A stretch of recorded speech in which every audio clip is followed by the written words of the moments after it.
Assalamualaikum warahmatullahi wabarakatuh. Perkenalkan, nama saya Alfi Kania Gustiana dengan NIM 210211181 kelas A, Prodi Administrasi Publik, Universitas Muhammadiyah Bandung.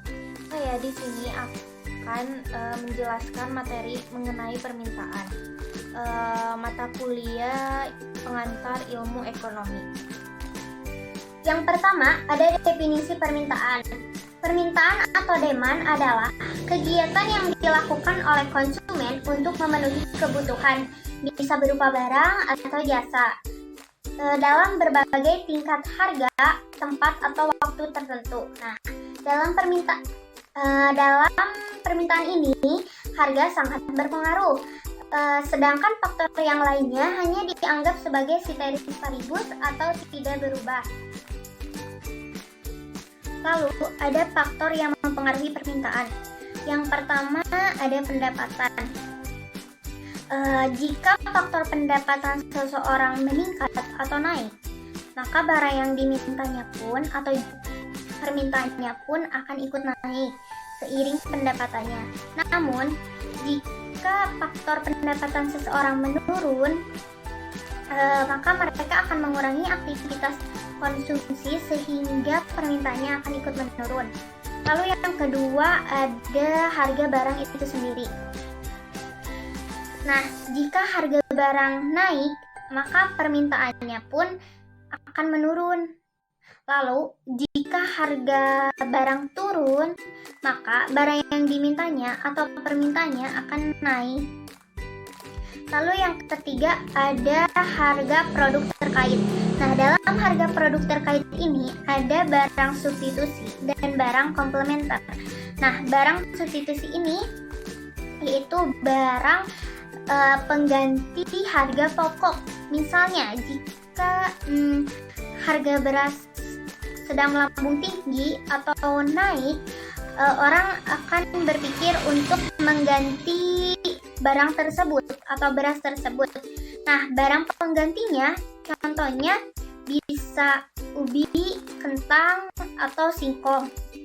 Nah, kalau barang komplementer, barang pelengkap. Misalnya, jika harga bensin naik, maka orang akan berpikir ulang untuk membeli motor karena mungkin tidak bisa memenuhi kebutuhan bensin tersebut.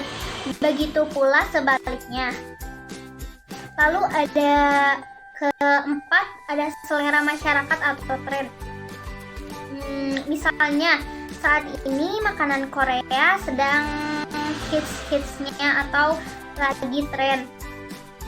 Oleh karena itu, permintaan akan makanan Korea pun akan sangat meningkat atau tinggi. Namun, faktor tren ini cenderung bersifat temporal, sehingga jika trennya sudah meredup, maka barang atau produknya pun akan berangsur-angsur menurun. Lalu yang kelima, ada jumlah penduduk atau populasi penduduk. Jika jumlah penduduk dalam suatu wilayah tinggi, maka kemungkinan besar jumlah barang yang dimintanya atau permintaannya pun akan tinggi. Namun, jika jumlah penduduknya sedikit, maka kemungkinan permintaannya pun tidak akan sangat tinggi. Lalu yang keenam, ada intensitas kebutuhan konsumen. Ketika kebutuhan sedang mendesak atau ketika kebutuhan barang mendesak, otomatis permintaannya pun akan meningkat. Lalu yang ketujuh, ada perkiraan harga di masa depan.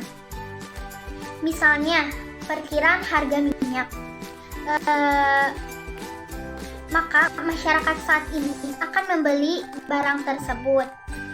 Dan jika harga minyak menurun atau barang menurun, maka permintaannya pun akan ikut menurun.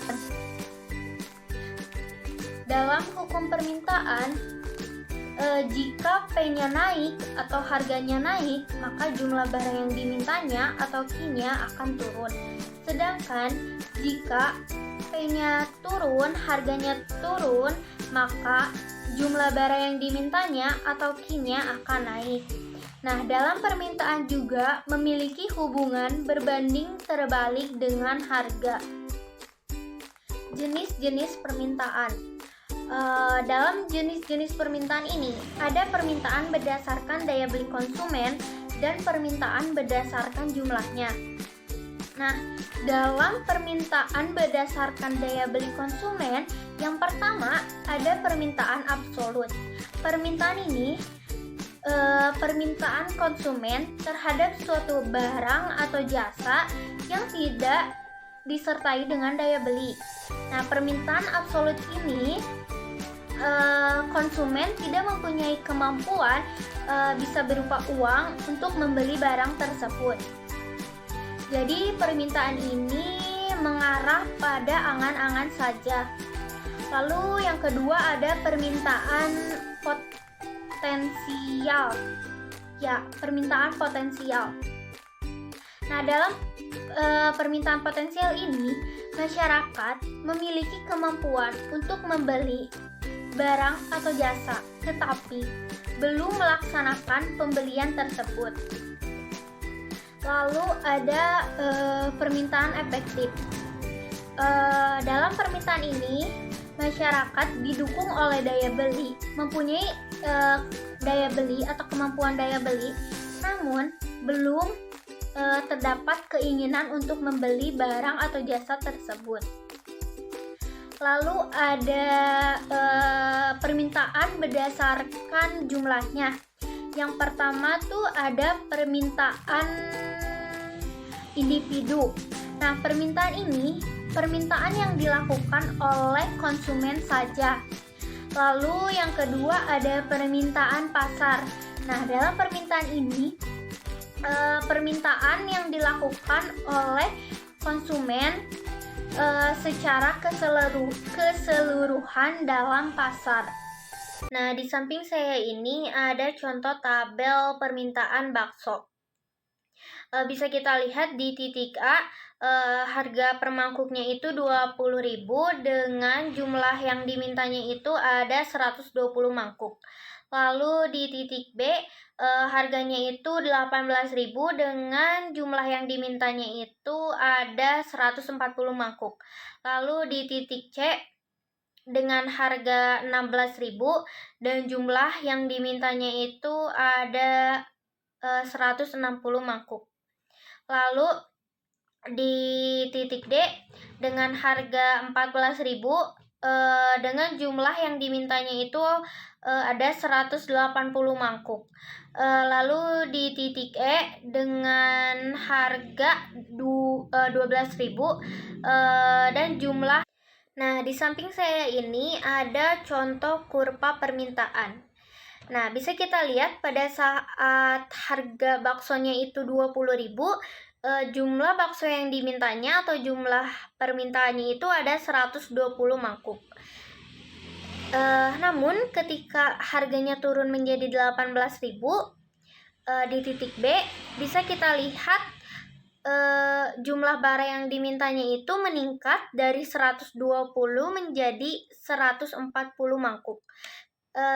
Dan begitu pula seterusnya. Jadi bisa kita tarik kesimpulan bahwa kurva permintaan bergerak hanya karena harga barang itu sendiri. Sementara itu, jika yang berubah adalah faktor lain, misalnya pendapatan, maka akan terjadinya pergeseran kurva permintaan. Seperti contoh kurva di samping saya ini. Nah, jika pendapatannya naik atau meningkat, maka kurva permintaannya akan bergeser sejajar ke arah kanan. Lalu, jika pendapatannya menurun, maka kurva permintaannya akan bergeser sejajar ke arah kiri.